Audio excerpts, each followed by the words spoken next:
Lord, can you do this committee a favor with your own views for consideration by the Constitutional Review Committee? Can you share just one? Honorable Chair, I think earlier from a question from a member, I came out with two.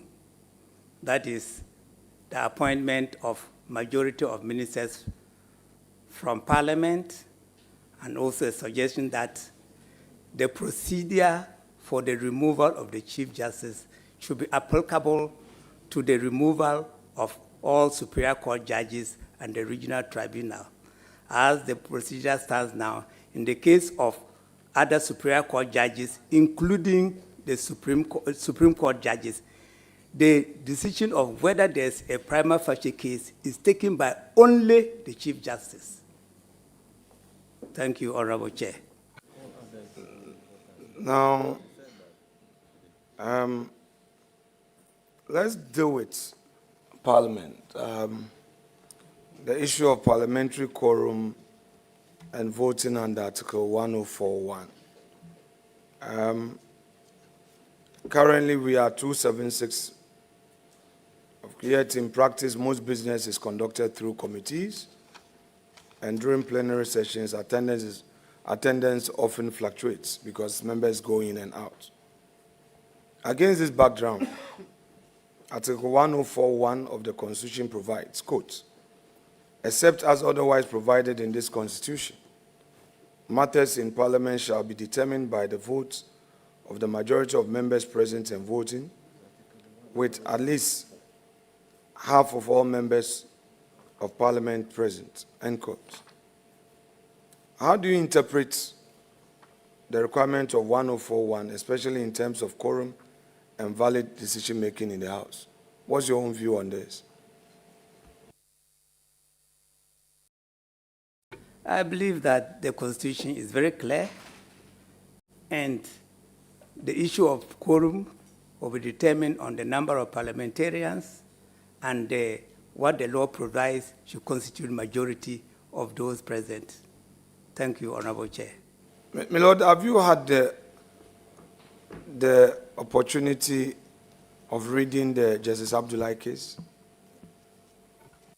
Yeah, I have.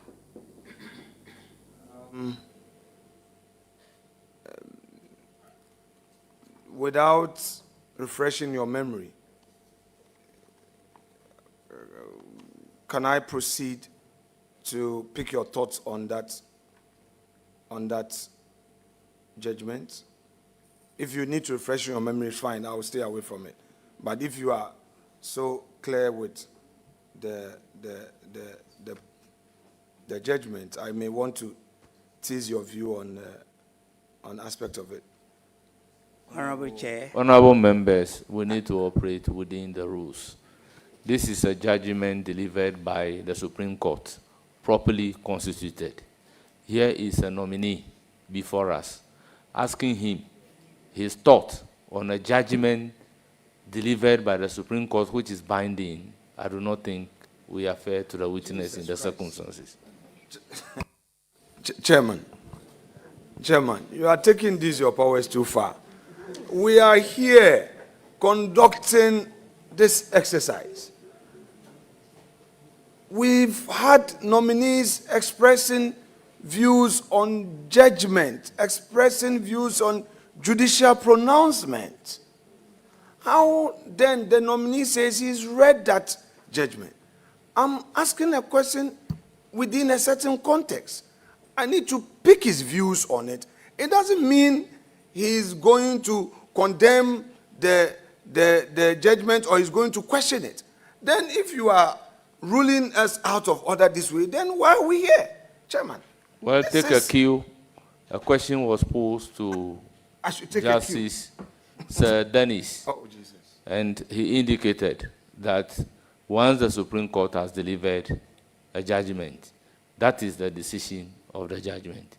No, please. The word he uses, whom am I to comment on that particular decision. That was what the judge said. It's a similar thing that you are. I think that we need to situate some of these things in proper context.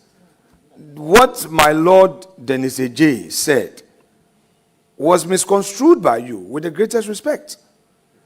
He understood the question to mean that he having to overrule that, and then say, oh, that is the decision of the court, who am I? He didn't continue. And I understood that to mean that, yes, when the court has ruled, it is binding. And I went further to say that the recent Ahiafor case, I had my own disagreement. But in the spirit of that principle of yielding in obedience to a court decision, I had to even rely on the majority decision led by my Lord Kulendi to make my case on the floor of the House. I moved away from that to then ask him his view. If judges come before us and they cannot express their view on a matter, we are not saying that they should sit here and overrule. That is not what we're saying.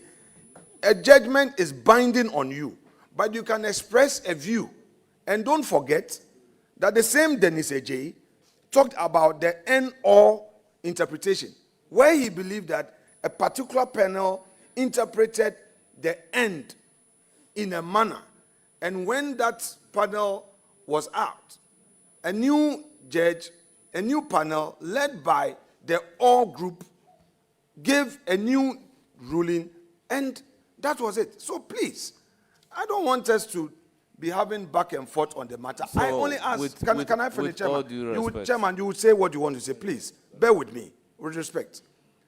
I am not locking up the nominee's neck in any hole.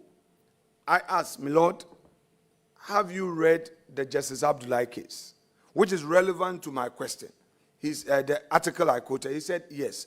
And I said, my Lord, if you can proceed to answer questions without refreshing your memory. If he says that he would need to refresh his memory, we move. Because if the man has read and he doesn't have the judgment with him here, I cannot ask an opinion. That does not mean that I'm asking him that a judgment which is binding on him, he should come and condemn it. That is not the gravamen of the question. So please, Chairman, well, let's get exercise right. Honorable Minority Leader, we are all here.